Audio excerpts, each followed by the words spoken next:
भगवान शिव कहते हैं कि चकवा चकवी की यह कहानी पूरी सुन ली तो पति पत्नी के झगड़े लड़ाई नहीं होगा और उसके घर में कभी धन की कमी नहीं होगी। आइए जानते हैं एक पौराणिक कथा के माध्यम से। एक बार की बात है, भगवान शिव कैलाश पर्वत पर बैठकर माता पार्वती को एक चकवा और चकवी की कहानी सुना रहे होते हैं और माता पार्वती को भगवान शिव कह रहे होते हैं कि हे देवी पार्वती, जो पति पत्नी चकवा और चकवी की इस कहानी को पूरा सुनता है, उन दोनों के बीच में कभी लड़ाई झगड़ा नहीं होता और आपस में प्रेम भरपूर बना रहता है और उनके घर में धन धान्य का आगमन होता है और उन दोनों पति पत्नी पर माता लक्ष्मी की कृपा सदैव बनी रहती है।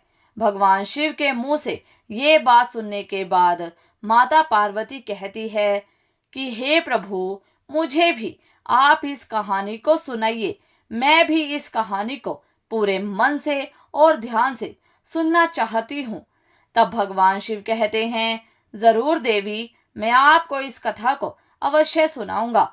फिर भगवान शिव कथा को सुनाना प्रारंभ करते हुए कहते हैं कि हे देवी पार्वती, एक जंगल में चकवा पक्षी का एक जोड़ा रहता था। चकवा और चकवी दोनों में बड़ा प्रेम था। दोनों हंसी खुशी अपना जीवन व्यतीत कर रहे थे। उन दोनों में इतना प्रेम था कि जंगल में मौजूद पशु पक्षी इनके प्रेम की मिसाल दिया करते थे। यहाँ तक कि चकवा चकवी में इतना प्रेम था कि वे दोनों एक दूसरे पर अपने प्राण न्यौछावर करने के लिए तैयार रहते थे। फिर भगवान शिव कहते हैं, हे पार्वती, जब चकवा से कोई गलती हो जाती थी तो चकवा उसे उस गलती के लिए सुनाता तो वह चकवी चुपचाप सुन लेती और पलटकर कभी भी जवाब नहीं देती थी। ठीक इसी तरह जब चकवे से कोई गलती हो जाती तो चकवी चकवे को सुनाती तो चकवा भी चुपचाप सुन लेता था और पलटकर कभी जवाब नहीं देता था। जब कभी दोनों में आपस में किसी बात को लेकर झगड़ा हो जाता तो जल्द ही दोनों आपस में समझौता भी कर लेते थे। आगे भगवान शिव कहते हैं कि हे देवी, एक कौवा उस चकवा का पड़ोसी था। कौवा का अपनी पत्नी से हमेशा हर बात पर लड़ाई झगड़ा करता था। उन दोनों में हमेशा कलेश रहता था। वे दोनों हमेशा इतना लड़ाई झगड़ा करते कि मारपीट की नौबत आ जाती। कौवा बड़ा ही दरिद्र था। उसके घर में हमेशा अन्न की कमी रहती थी। वहीं चकवा धन धान्य से संपन्न, हमेशा इसके घर में खुशहाली और शांति बनी रहती थी।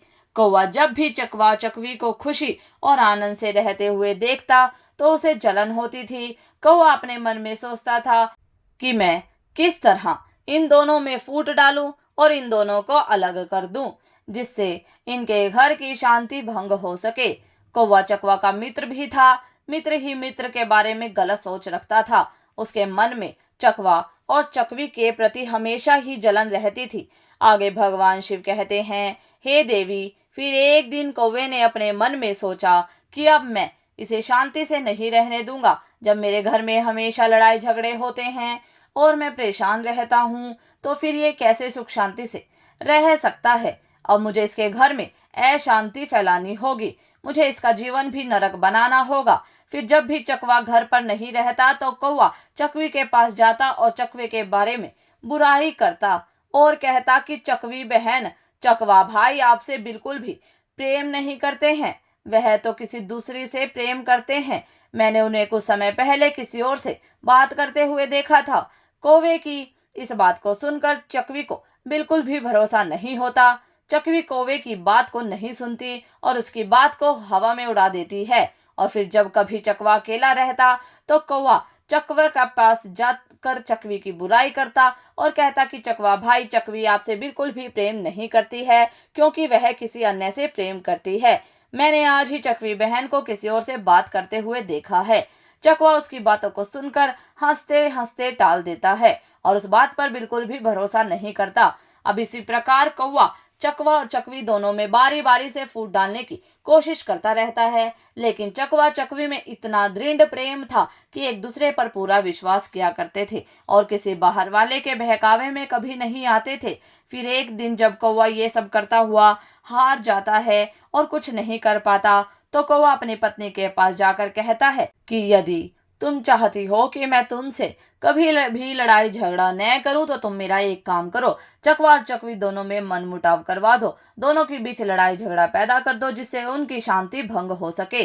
कौवा ने अपनी पत्नी को समझाते हुए कहा कि जब भी कभी तुम्हें मौका मिले तो तुम चकवी बहन का कान भरती रहना, और मुझे भी जब समय मिलेगा तो मैं भी चकवा भाई का कान भरता रहूंगा, जिससे दोनों में लड़ाई झगड़ा हो सके। अब कौवे की पत्नी चकवी से जाकर कहती है कि तुम्हारा पति तुमसे बिल्कुल भी प्रेम नहीं करता है, वह तो किसी और से प्रेम करता है।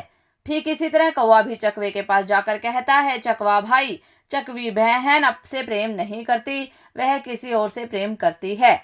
कौवा और उसकी पत्नी अब प्रतिदिन चकवा चकवी के कान भरने लगे, जिसके परिणाम स्वरूप धीरे धीरे चकवा को विश्वास होने लगा कि चकवी का कहीं बाहर चक्कर चल रहा है, वो अब हमसे प्रेम नहीं करती है। ठीक इसी तरह चकवी को भी धीरे धीरे यह लगने लगा कि मेरा पति मुझसे अब प्रेम नहीं करता है।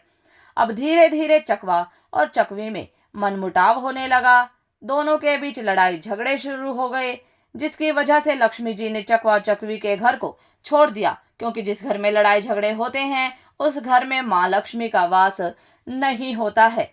अब चकवा और चकवी के घर में दरिद्रता ने अपना वास कर लिया।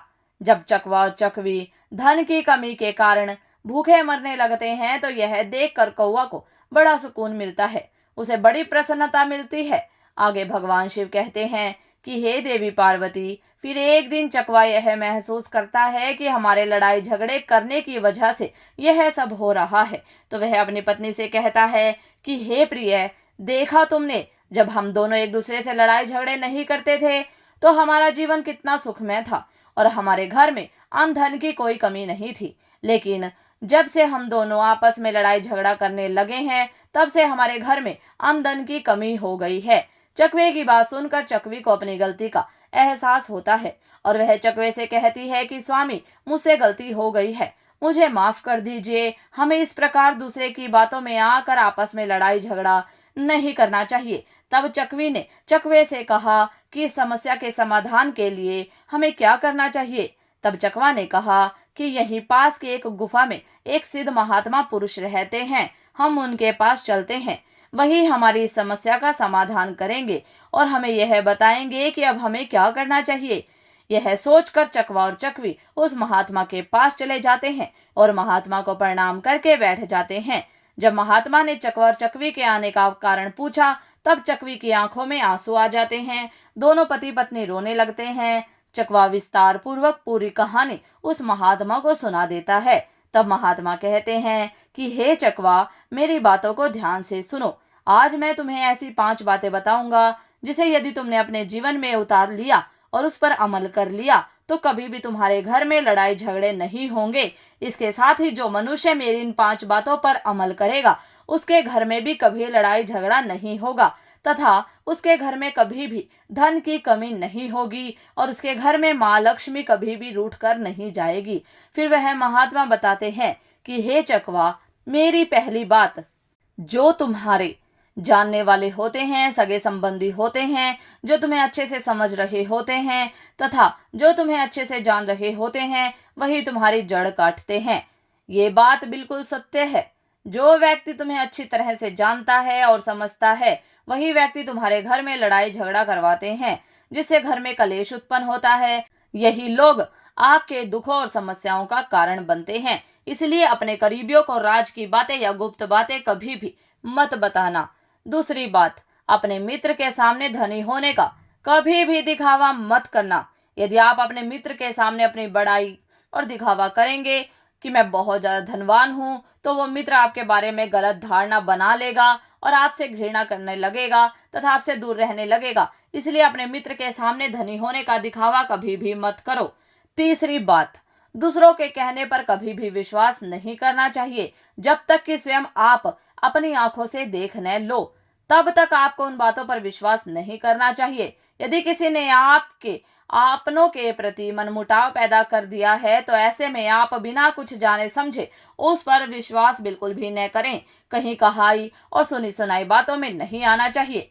चौथी बात, हमें अपनों पर कभी भी शक नहीं करना चाहिए। यदि आप अपनों पर शक करेंगे तो आप विनाश की कगार पर पहुंच जाएंगे। पति पत्नी, माता पिता, पिता पुत्र, इन्हें आपस में किसी के ऊपर शक नहीं करना चाहिए। आप गैरों पर शक कर सकते हैं लेकिन अपनों पर कभी भी शक नहीं करना चाहिए।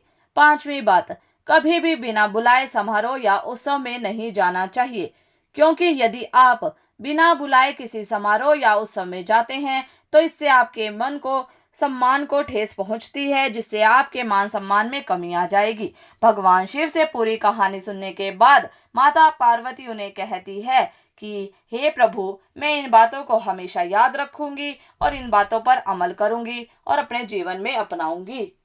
तो भक्तों, आपको यह कहानी कैसी लगी कृपया कमेंट करके जरूर बताएं। वीडियो पसंद आई हो तो वीडियो को लाइक शेयर सब्सक्राइब करें। धन्यवाद।